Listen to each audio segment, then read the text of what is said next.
इस पंचायत में हम 5 लोग हैं और जहां तक इस पंचायत का जब गठन किया गया तो इसलिए किया गया कि आपकी जो फिजिकल एफिशिएंसी है वो कितनी होनी चाहिए, आपका रिटर्न कैसा होना चाहिए, आपका एज क्या होना चाहिए, हर मुद्दे पर चर्चा की जा सके। बच्चों को ये प्रॉब्लम आ रही है कि उनको उनकी जो एज है, मतलब वो एलिजिबल है कि नहीं, या 1 महीना बचा है या उनके पास 2 महीना बचा है, वो एज के लिए बड़ा परेशान है। तो इस बार एसएससी जीडी में एज का जो इनकी समस्या है वो एकदम जड़ से खत्म करें। तो इस बार जो एज काउंट हो रही है वो आपकी हो रही है 1 जनवरी 2025 के रेस्पेक्ट में। 2 गलत कर दिए, 4 सही कर दिए, 4 गलत कर दिए, 3 सही कर दिए, ये कैसे हम इसको टैकल करें। और एनसीसी को लेकर कुछ डाउट्स हैं, तो ये दोनों बातें मैं आपसे पूछना चाहूंगा। 2 साल पहले की बात करता हूं तो नेगेटिव मार्किंग 1/4 थी, लेकिन इस बार क्या नेगेटिव मार्किंग 1/8 है। एनटीपीसी CBT 1 CBT 2 है, तो कई बच्चे सोचते हैं सर कितने पैटर्न में एग्जाम होगा। तो ये एग्जैक्टली इसका एग्जाम पैटर्न क्या है, इसका सिलेबस क्या है, इसके बारे में सर बताइए। कि हिंदी या इंग्लिश आप इनमें से किसी को भी चूज कर सकते हैं, उससे आपको 20 क्वेश्चन पूछे जाएंगे। 40 नंबर का पेपर होना है और उस 40 नंबर में history, geography, polity, economics, static GK, current affair,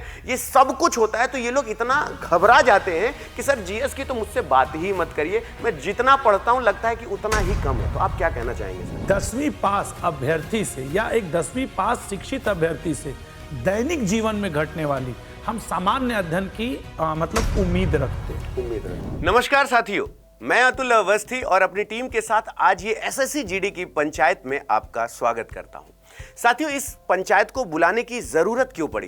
क्योंकि आपके जो मैसेज हैं नोटिफिकेशन के बाद इतने ढेर सारे थे कि सर ये नेगेटिव मार्किंग होगी क्या, सर इसका सिलेबस क्या होगा, सर इसमें हाइट कितनी होगी, सर इसका एज कैसा होगा, सर इसके एज में कितनी छूट मिलेगी, सर ये बताइए मैं क्या प्रायोरिटी डालूं, कौन सा CISF SSF में क्या करूं। मतलब एसएससी जीडी को लेकर आपके अंदर इतने ज्यादा सवाल थे कि हमें इस पंचायत का गठन करना पड़ा और इस पंचायत के साथ आपसे रूबरू होना पड़ा। तो साथियों, एक बार फिर से आप सभी का एसएससी जीडी की इस पंचायत में मैं स्वागत करता हूं। इस पंचायत में हम 5 लोग हैं और जहां तक इस पंचायत का जब गठन किया गया तो इसलिए किया गया कि आपकी जो फिजिकल एफिशिएंसी है वो कितनी होनी चाहिए, आपका रिटर्न कैसा होना चाहिए, आपका एज क्या होना चाहिए, हर मुद्दे पर चर्चा की जा सके। तो मैं यहां से शुरुआत करूंगा कि हमारे साथ साहिल सर हैं और आपसे हर एक टेक्निकलिटी पर बात करने के लिए हमारे साथ पवन मोरल सर हैं, हमारे साथ अभिनंदन सर हैं और हमारे साथ आशुतोष त्रिपाठी सर हैं। तो दोस्तों, आइए एक एक मुद्दे पर हम चर्चा करते हैं, एकदम बेसिक से चर्चा करते हैं और एसएससी जीडी में जितने तरीके के सवाल आपके मन में आ रहे हैं उन सारे सवालों का आज शमन करते हैं। तो साहिल तिवारी सर, आपसे शुरू करना चाहूंगा कि एसएससी जीडी में इस समय बच्चों को ये प्रॉब्लम आ रही है कि उनको उनकी जो एज है वो मतलब वो एलिजिबल है कि नहीं, या 1 महीना बचा है या उनके पास 2 महीना बचा है, वो एज के लिए बड़ा परेशान है। तो इस बार एसएससी जीडी में एज का जो इनकी समस्या है वो एकदम जड़ से खत्म कर दीजिए। बिल्कुल सर, क्योंकि ये प्रश्न बहुत ज़्यादा हम लोग जब पढ़ाते हैं तब भी देखने को मिलता है। एज की अगर हम बात करें तो इस बार जो एज काउंट हो रही है वो आपकी हो रही है 1 जनवरी 2025 के रेस्पेक्ट में। और यानी कि अगर हम बात करें जनरल के लिए जो एज रहती है वो रहती है 18 से 23 वर्ष। अब 18 से 23 वर्ष का मतलब क्लियर है कि अगर कोई जनरल का विद्यार्थी है तो वो 2 जनवरी 2002 से लेकर अगर 1 जनवरी 2007 के बीच पैदा हुआ है तो वो एलिजिबल है। और अगर वो इन दोनों तारीखों पर भी पैदा हुआ है, मान लो वो अगर 2 जनवरी 2002 को भी पैदा हुआ है या वो 1 जनवरी 2007 को भी पैदा हुआ है, तब भी एलिजिबल है।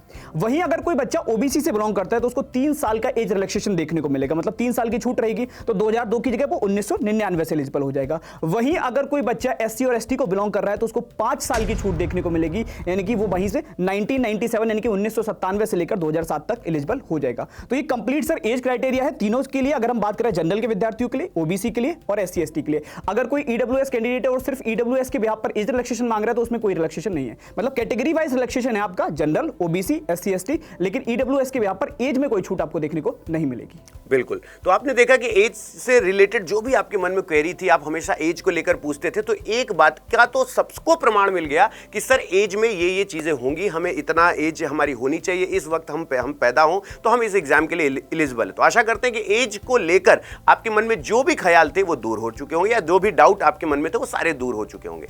अच्छा, अब बात करते हैं नेगेटिव मार्किंग की, अब बात करते हैं एनसीसी की, क्योंकि मन में ख्याल आता है कि सर इसकी नेगेटिव मार्किंग क्या है। नेगेटिव मार्किंग है तो क्या हम इसमें तुक्का भी मार सकते हैं? सर 1/4 होना, 1/3 होना, 1/2 होना, ये बड़ा कॉम्प्लिकेशन नोटिफिकेशन होता है हमें समझ में नहीं आता कि नेगेटिव मार्किंग होगी कैसे, हम कितना सही करें या कितना गलत कर दें। और दूसरी सबसे बड़ी बात कि सर मैंने ना A grade, B grade, C grade, NCC मैंने ज्वाइन की है, एनसीसी का कितना फायदा मिलेगा। तो ये भी कई कमेंट्स, ये मैं उन्हीं कमेंट्स के बारे में बात कर रहा हूं कि नोटिफिकेशन जिस दिन से आया आज तक आपके जितने कमेंट्स हमें प्राप्त हुए उनमें जो जो डाउट थे हम उनके बारे में आज चर्चा कर रहे हैं। तो आदरणीय पवन सर, आपसे जानना चाहूंगा कि ये नेगेटिव मार्किंग को लेकर जो बच्चों के मन में होता है कि सर ये नेगेटिव मार्किंग कैसे होगी, हम अगर 2 गलत कर दिए, 4 सही कर दिए, 4 गलत कर दिए, 3 सही कर दिए, ये कैसे हम इसको टैकल करें, और एनसीसी को लेकर कुछ डाउट्स हैं, तो ये दोनों बातें मैं आपसे पूछना चाहूंगा। बिल्कुल, thank you so much sir. प्यारे बच्चों, ये 2 ऐसे क्वेश्चन है जो हर कोई बच्चा जानना चाहता है, और विशेषकर नेगेटिव मार्किंग को। अब से पहले आपने देखा होगा, लगभग अगर मैं 2 साल पहले की बात करता हूं तो नेगेटिव मार्किंग 1/4 थी, लेकिन इस बार क्या नेगेटिव मार्किंग 1/8 है। इस 1/8 का मतलब क्या होता है, मैं आपको बिल्कुल सिंपल में समझाता हूं।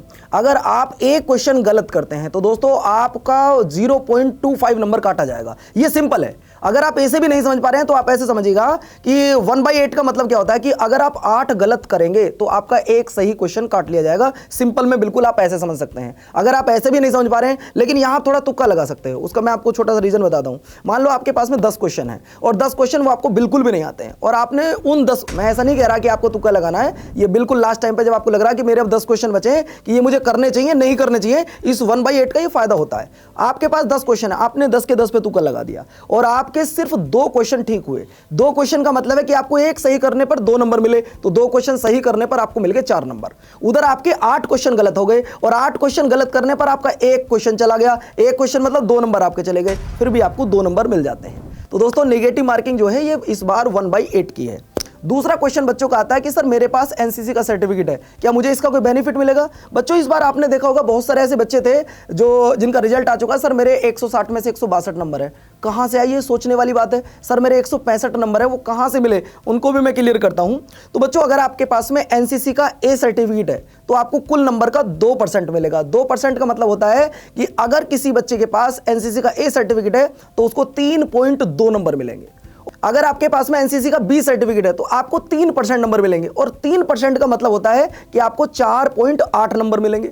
और अगर आपके पास एनसीसी का जो सबसे बड़ा सर्टिफिकेट होता है यानी कि सी सर्टिफिकेट होता है, आपके पास चाहे ग्रेड कोई भी हो, तो आपको 5% नंबर मिलेंगे, और 5% का मतलब है कि आपको 8 नंबर मिलेंगे। तो दोस्तों एनसीसी आपके पास ए, बी और सी अगर तीनों भी हैं तो वहां पर ऐसा नहीं कि आपको तीनों के अलग अलग नंबर काउंट होंगे, आपको एनसीसी सर्टिफिकेट सी के ही नंबर काउंट होंगे। उम्मीद करता हूं कि आपके दोनों क्वेश्चन बहुत अच्छी तरीके से क्लियर हो गए होंगे। बिल्कुल हो जाएंगे, क्योंकि सर बच्चों के मन में हमेशा रहता है कि एनसीसी एक ऐसा डाउट है कि सर वो कैलकुलेशन नहीं समझ में आती, क्योंकि बच्चे कहीं ना कहीं 10th पास आउट हुए होते हैं या वो जिस समय एग्जाम के लिए एलिजिबल होते हैं, तो ये वो डाउट है, वो प्रॉब्लम है जिनका शमन करना बड़ा जरूरी होता है।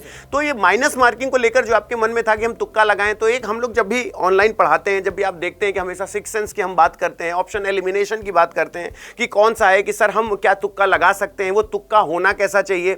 तो इन सब के बारे में आज आपको बहुत अच्छे से जानकारी मिले, और इस पंचायत का गठन भी सिर्फ इसीलिए किया गया है कि हम कितने जवाब आपके एक एक करके देते रहे, हमारी टेक्निकल टीम कितना मैसेज करे, तो क्यों ना एक पंचायत बैठा दें और आपके सारे समस्याओं का समाधान मिल जाए। तो साथियों आपने देखा कि आपको एज रिलैक्सेशन क्या होना चाहिए, वो हमारे सर ने बताया कि आपको साहिल सर ने सारी इंफॉर्मेशन दी कि एज रिलैक्सेशन में क्या होना चाहिए। आपने देखा कि एनसीसी में क्या होगा, नेगेटिव मार्किंग में क्या होगा, 1/8 आखिर है क्या, आपको काफी डिटेल में हमारे दोनों अध्यापक ने समझाया। अब हम बात करते हैं कि एग्जाम पैटर्न की।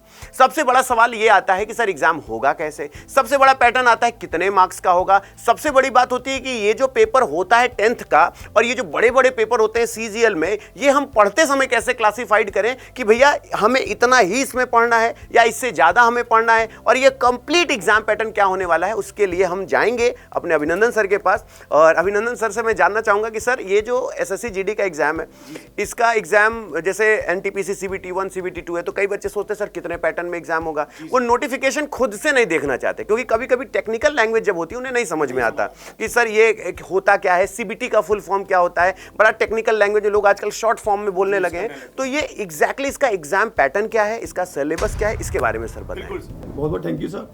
देखिए एक्चुअली क्या होता है कि जो भी हमारा एसएससी जीडी का एग्जाम पैटर्न है, इसमें इन्होंने क्लियर किया कि आपका सीबीटी होगा। सीबीटी मतलब होता है कंप्यूटर बेस्ड टेस्ट। जैसे पहले ऑफलाइन पेपर होता था, आपके रोल नंबर आते थे, आपको स्कूल में कॉलेज में बुलाया जाता था और उस पैटर्न में आपको ऑफलाइन पेपर दे दिया जाता था।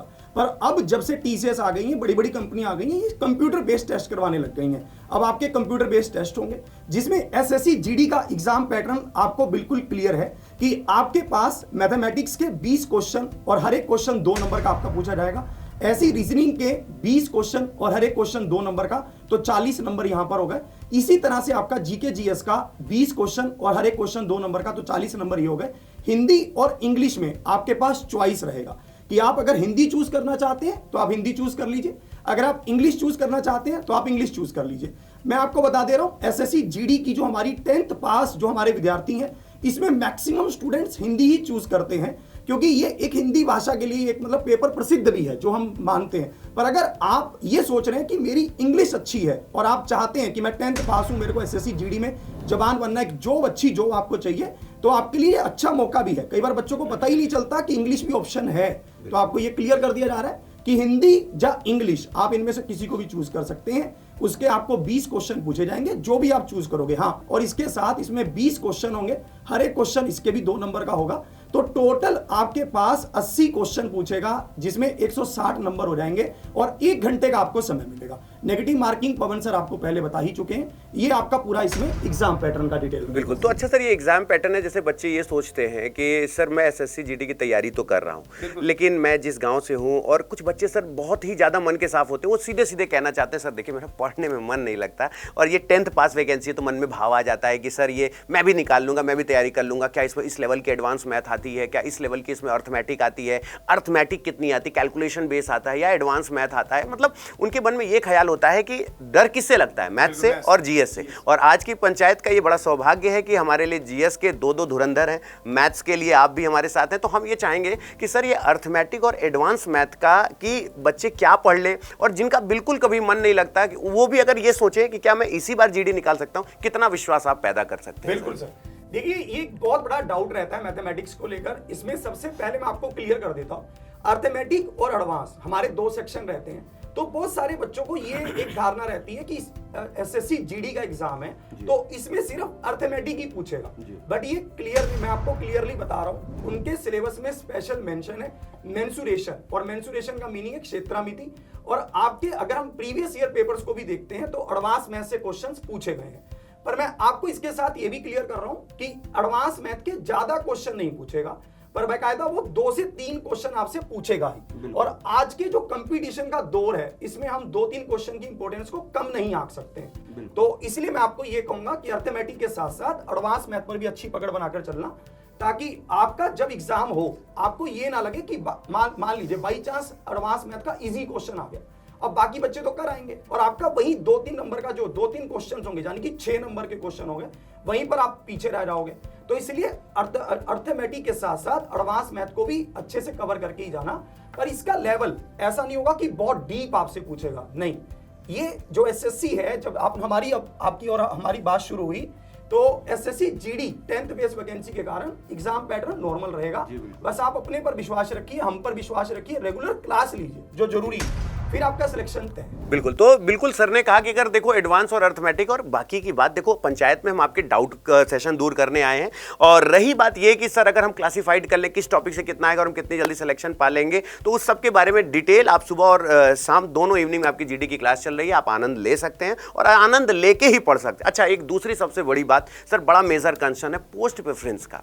पोस्ट प्रेफरेंस एक ऐसी चीज है कि सर एसएसएफ, सीआईएसएफ, बीएसएफ, और ये ऐसा प्रेफरेंस नहीं होता कि सर लोगों के मन में ये बात आती है कि जॉब कौन सी अच्छी है। कभी कभी क्या होता है कि ये फोर्स की जॉब है, सर अभी हम तैयारी कर रहे हैं, लेकिन जब हमारा सिलेक्शन हो जाएगा उसके 3 साल बाद हमारी शादी हो जाएगी, तो कौन से पोस्ट में फैमिली रख सकते हैं, क्या है। तो कुछ लोग इस हिसाब से भी अपनी पोस्ट प्रेफरेंस देखते हैं, कुछ लोग इस हिसाब से बढ़ते हैं कि सर हमें दिल्ली में रहना है, कुछ लोग इस हिसाब से, मतलब वो सैलरी स्ट्रक्चर या प्रोफाइल से ज्यादा ये सब भी देखते हैं। तो इस जीडी में बड़ा इंटरेस्टिंग सा सवाल है कि पोस्ट प्रेफरेंस जब बच्चे डालें तो उसमें क्या होनी चाहिए, और आपको क्या लगता है कि इस बार उन सारे बच्चों को क्या चुनना चाहिए?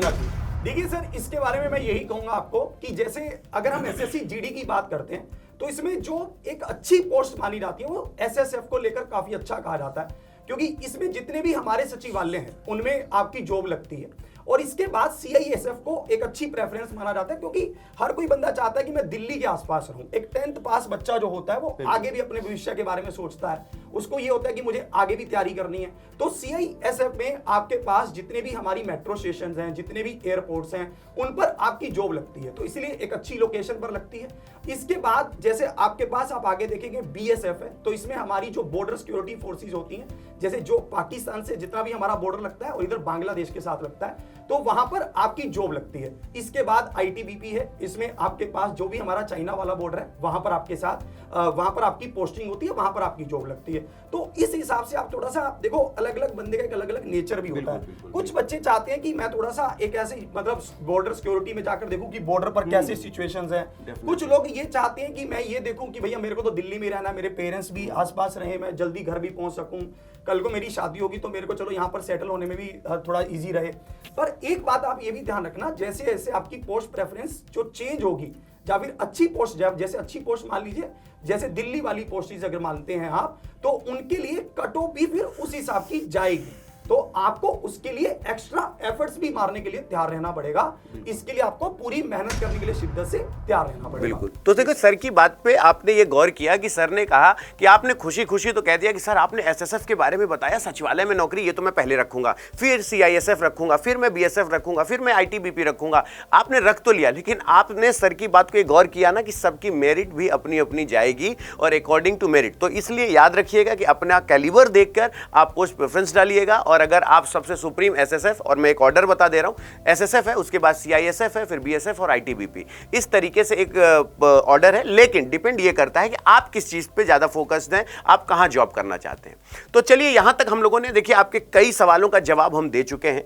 अब हमने जैसा भी सवाल देखा, हिमांशु था, रजत था, मयंक था, कई बच्चों के ऐसे जवाब आ रहे थे कि सर आप हमारी कुछ ऐसी चीजें सही कर दीजिए, हम आपको गारंटी के साथ कहते हैं हम सिलेक्शन लेकर दिखाएंगे। तो हम पहले इसी एग्जाम पैटर्न के अंदर ही रहते हैं, अभी बाहर नहीं निकलते हैं।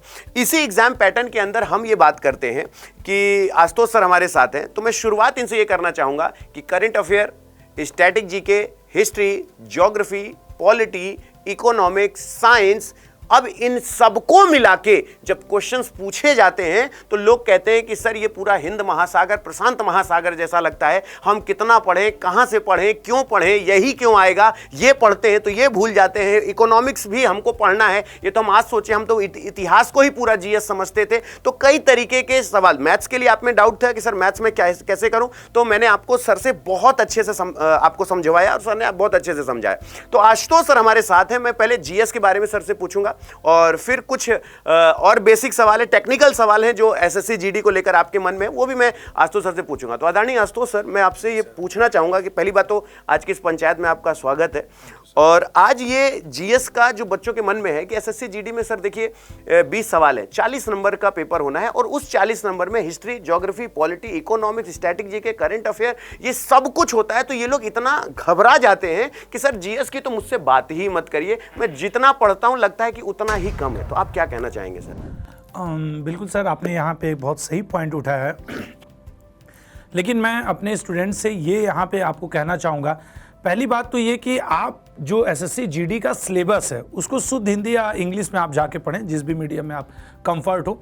वहाँ पे सर क्लियर लाइन में लिखा है कि 10वीं पास अभ्यर्थी से या एक 10वीं पास शिक्षित अभ्यर्थी से दैनिक जीवन में घटने वाली हम सामान्य अध्ययन की मतलब उम्मीद रखते हैं। वो ऐसा नहीं कर रहा है कि हम आपसे PhD लेवल का उम्मीद रखते हैं, हम आपसे ग्रेजुएशन लेवल का उम्मीद रखते हैं 10वीं पास अभ्यर्थी से। इसका मतलब है कि वो आपसे, और रोजमर्रा शब्द का, दिनचर्या शब्द का उसने प्रयोग किया। मसलन कि अगर जैसे आपने साइंस का, तो साइंस में पूछ देगा टमाटर में कौन सा एसिड पाया जाता है। अब हम अगर स्टैटिक जीके की तरफ जाएं, सर 206 कंट्री, अगर यूनाइटेड नेशन में देखें तो 193-94 लिस्टेड है। तो क्या स्टूडेंट 194 कंट्री का कैपिटल, करेंसी और पार्लियामेंट याद करके जाए? ऐसा नहीं है, उसे याद करना पड़ेगा वो कैपिटल, करेंसी। स्टैटिक में वो चीज पढ़ ले, जैसे अब मोदी जी ने 6 से 8 देश विजिट किया, द्रौपदी मुर्मू जी ने विजिट किया, ये 10-12 देश, कहीं के नए प्रधानमंत्री, राष्ट्रपति बने, तो वो उससे कनेक्ट करके, करंट से कनेक्ट करके अपना स्टैटिक कवर कर ले और फिर वो स्टैटिक के फैकल्टी से अपने कंसर्न करे और स्टैटिक के फैकल्टी उसको पूरा पढ़ाएं। अब वो उसमें से अपना फिल्टर कर ले कि भाई ये 20-25 कंट्री हैं जो मुझे पढ़ना है। In similar way sir, history कहने के लिए हिस्ट्री है, लेकिन सर अगर आप देखें तो एंशिएंट के 3-4 टॉपिक, जैसे बुद्ध एक ऐसा टॉपिक है कि ऑलमोस्ट आता रहता है, इंडस वैली वैदिक एज आता रहता है, तो हमको फिल्टर लगाना पड़ेगा कि हमें किस सब्जेक्ट में कितना टॉपिक पढ़ना है। पहली बात तो ये दिमाग से निकालना पड़ेगा कि हमें पूरी हिस्ट्री पढ़नी है। अरे आप कैसे पूरी हिस्ट्री कवर कर सकते हैं? पहले तो उसने 10वीं पास का एग्जामिनेशन बोर्ड ने फिल्टर लगाया। दूसरा, हिस्ट्री तो वो है जो 3 साल की बीए, 2 साल की एमए और प्लस पीएचडी, जो 8 साल में नहीं कंप्लीट हो रही, उसे आप 8 महीने में कैसे कंप्लीट कर सकते हो? तो इट मींस कि वो सिर्फ आपसे जरूरी इंफॉर्मेशन ही पूछेगा। सामाजिक धार्मिक आंदोलन या जो स्वतंत्रता संग्राम सेनानी, मॉडर्न इंडिया के ज्यादा क्वेश्चन। तो अगर स्टूडेंट, और इसका स्टूडेंट को गेस कहां से हो? Previous year paper. अगर कोई स्टूडेंट पिछले 5 साल का प्रीवियस ईयर पेपर जीएस का उठा ले और वो पैटर्न देख करके जीएस की तैयारी करे, मैं लिख के कह सकता हूं सर, वो मिनिमम एफर्ट में मैक्सिमम आउटपुट पा सकता है। डेफिनेटली। तो ये उसको एफर्ट करना चाहिए। और जरूरी नहीं है ये कि हमें पढ़ना क्या है। पहले आप पहले दिन जीएस लेके बैठें तो ये देखें कि वे कौन से टॉपिक हैं जो आउटडेटेड हैं, जो आते नहीं हैं, जो हमारे लिए प्रीवियस ईयर पेपर में उतने महत्वपूर्ण नहीं है, उनको फिल्टर करके अलग करिए। तो इस तरीके से उनका जीएस का हो जाएगा। और ये बहुत जरूरी है सर, मैं भी यहाँ पे सर के साथ सहमत हूँ कि तो जीएस एक ऐसी चीज़ है कि जब हम जीएस की बात करते हैं तो आपको सबसे बड़ी बात ये लगती है कि सर ने कहा कि फिल्टर हम लगा ले। अब हम फिल्टर लगाए कैसे? सबसे बड़ी बात होती है कि सर हम ये करें कैसे? उसी के लिए आपको सुबह और शाम का स्लॉट दिया गया है। देखो सर ने प्रीवियस ईयर पेपर का एक नाम लिया। प्रीवियस ईयर पेपर से हमें क्या होता है कि कहते हैं ना कि जब भी आप किसी से लड़ने जाते हैं, किसी से युद्ध करने जाते हैं, तो बोलते हैं इसका जरा बैकग्राउंड निकालना, तो ये कहाँ से बिलोंग करता है, इसको कितने जानने वाले लोग हैं, कहाँ से हैं। तो जब आप किसी से झगड़ा करते समय उसका बैकग्राउंड निकालते हैं, तो आप किसी पेपर की तैयारी करते समय उसका बैकग्राउंड क्यों नहीं निकालते? मैं ख्याल से सर सहमत होंगे हम सब।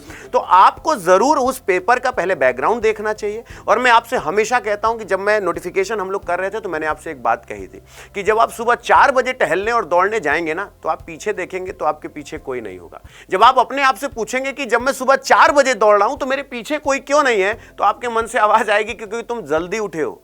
और अगर आपने देर कर दी तो जब आप पीछे मुड़ के देखेंगे ना, तो आपसे कोई कह रहा होगा सामने से हटो ना यार मुझे जाने दो, सामने से हटो ना यार मुझे जाने दो। तो फिर तुम हटते हटते हटते हटते वापस लौट आओगे कि मैं नहीं जा रहा यार, कि हर व्यक्ति मुझे सामने से हटा दे रहा है।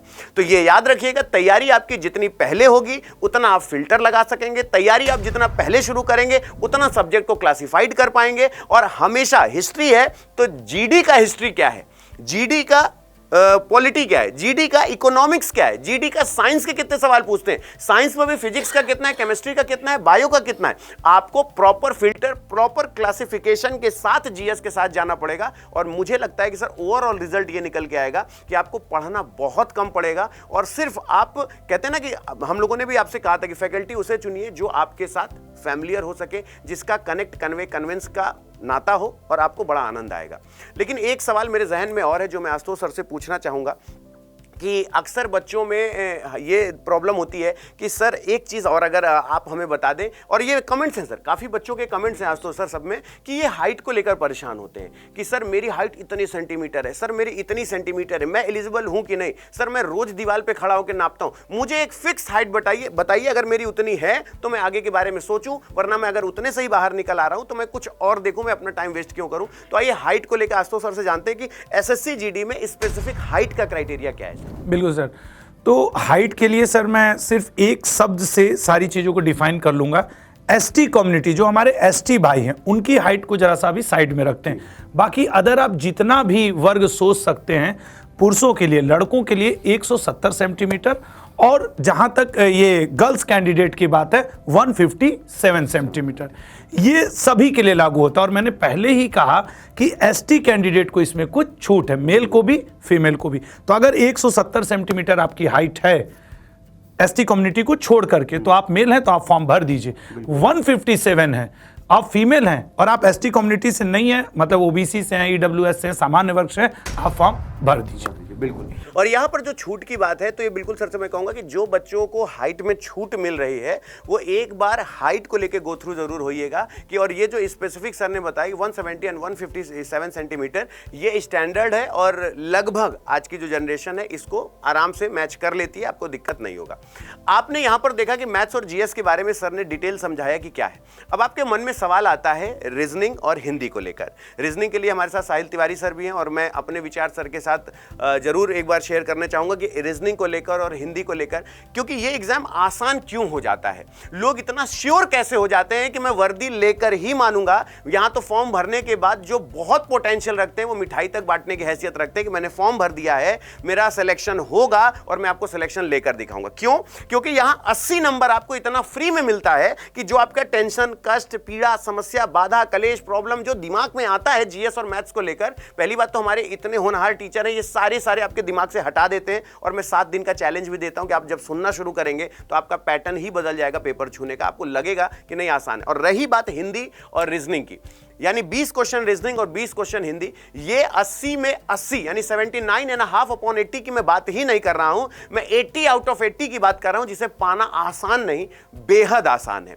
रीजनिंग एक ऐसा है कि जहां पर आपसे पजल, एक बड़ी बड़ी जो फ्लैट फ्लोर पजल होती है, बॉक्स बेस्ड पजल होती है, डे मंथ पजल होती है, नहीं पूछता, कुछ ऐसा नहीं पूछता है। आपसे एकदम बेसिक रीजनिंग पूछती है, बेसिक से थोड़ा मॉडरेट उन्हीं सवालों को घुमा फिरा के पूछ लेता है। तो अगर आप सुनना जानते हैं, अगर आप सुन रहे हैं उस चीज को, तो आपको केवल सुनने मात्र से आप ये कॉन्फिडेंस डेवलप कर सकते हैं कि आपकी रीजनिंग जो है वो इतने आसानी से निकल। क्योंकि कभी कभी ना ओवर, जैसे एक होता है ना कि मैं पढ़ने में बहुत तेज हूं, मेरी मैथ्स बहुत अच्छी है, मैं जीएस मेरा बहुत अच्छा है, तो हम क्या करते हैं, अरे सर रीजनिंग हम देख लेंगे। और जब 1 नंबर से बाहर होते हैं तो वो लगता है अब 1 नंबर से बाहर होइए या 25 नंबर से बाहर होइए, आपको 1 साल का इंतजार करना ही पड़ेगा और कोई दूसरा रास्ता नहीं, आप बाहर हो चुके हैं। तो अगर 1 नंबर भी अगर कम हुआ तो याद सिर्फ रीजनिंग की आती है और हिंदी की आती है कि ये मैं नंबर रीजनिंग और हिंदी में ही पा सकता था। तो रीजनिंग की अगर मैं बात करूं तो रीजनिंग को साहिल सर हैं। क्यों साहिल सर, आप सहमत होंगे मेरी बात से?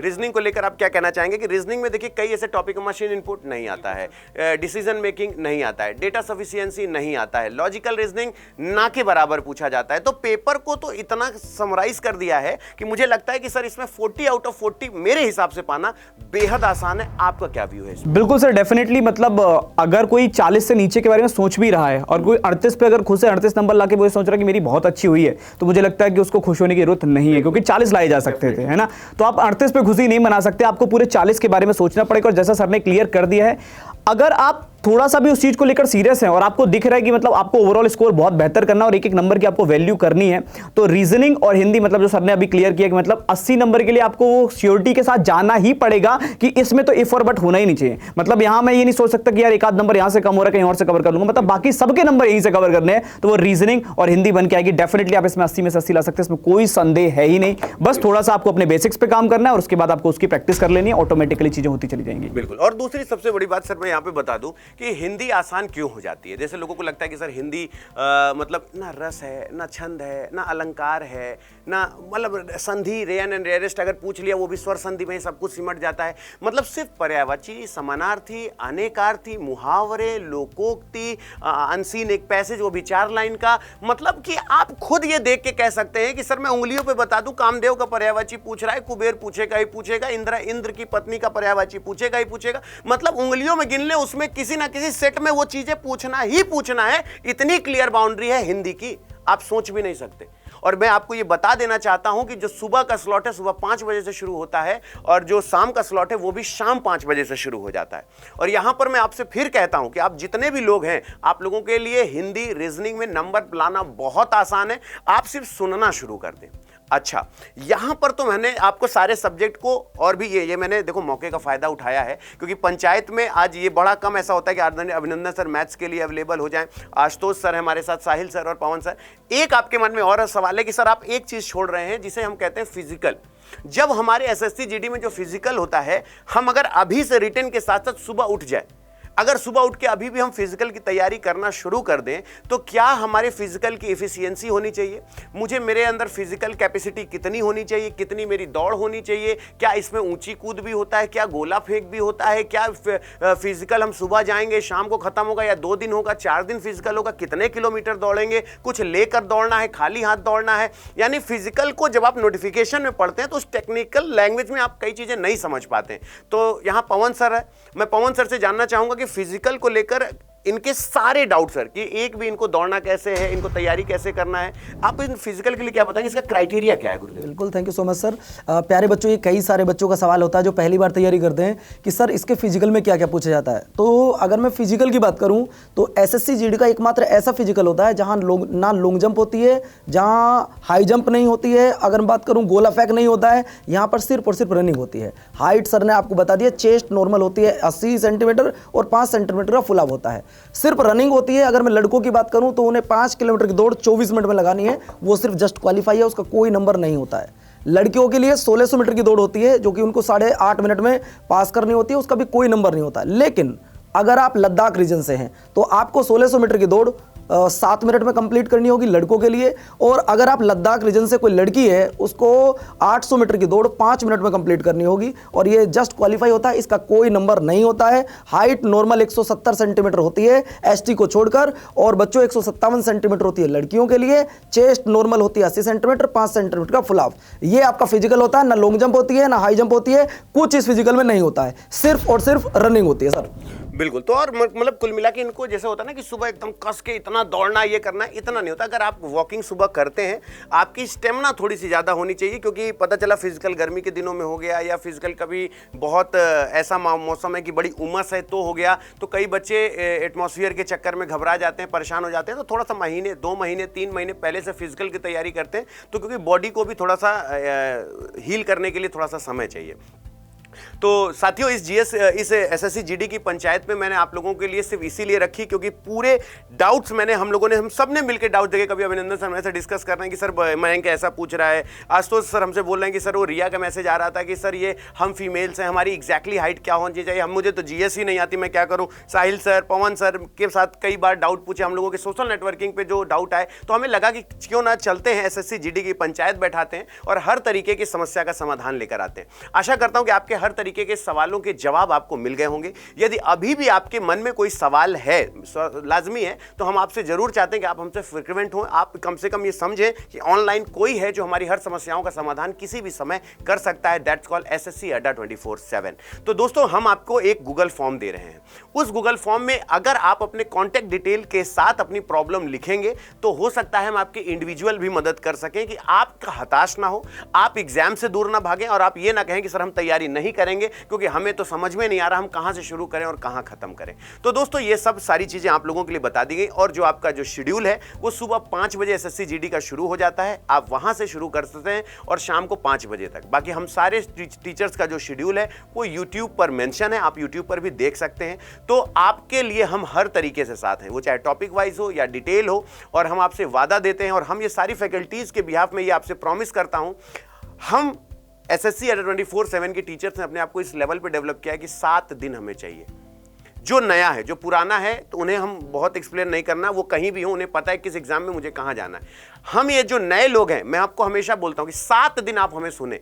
7 दिन में अगर आपने क्वेश्चन छूने का जो आपका लेवल है, क्वेश्चन छूने का जो आपका तरीका है, आपके अंदर यह विश्वास पैदा नहीं हो गया कि कौन कहता है कि पहले बार में सिलेक्शन नहीं होगा, मैं सिलेक्शन लेकर दिखाऊंगा। तो साथियों, आप लोगों को 7 दिन जरूर जुड़ना है। सुबह आपके पास समय, आप सुबह जुड़िए, शाम के आपके पास समय, शाम को जुड़िए, तो पूरा शेड्यूल आपके साथ है। तो यहीं पे जीडी की पंचायत के साथ मैं चाहूँगा कि यहीं पे जीडी की पंचायत यहीं संपन्न करते हैं। तो एक बार हम सारे टीचर्स एक बार हाथ रखते हैं और हाथ पे हाथ, और ये सुबह और शाम की पूरी टीम एक साथ है। तो हम आपसे वचन देते हैं, सिर्फ आपका साथ चाहिए, सिलेक्शन मिलकर होगा। ठीक है? तो बहुत बहुत धन्यवाद, थैंक यू सो मच, आप सभी का बहुत बहुत धन्यवाद। और इस तरीके से बने रहिएगा, आपके हर एक प्रॉब्लम का सोल्यूशन लेकर एसएससी जीडी की पंचायत हमेशा लगती रहेगी। अगर आपको और भी किसी एग्जाम में डाउट है तो सारे एग्जाम की पंचायत हम लेकर आएंगे। तो आज के लिए इतना ही, धन्यवाद, खुश रहें, मस्त रहें।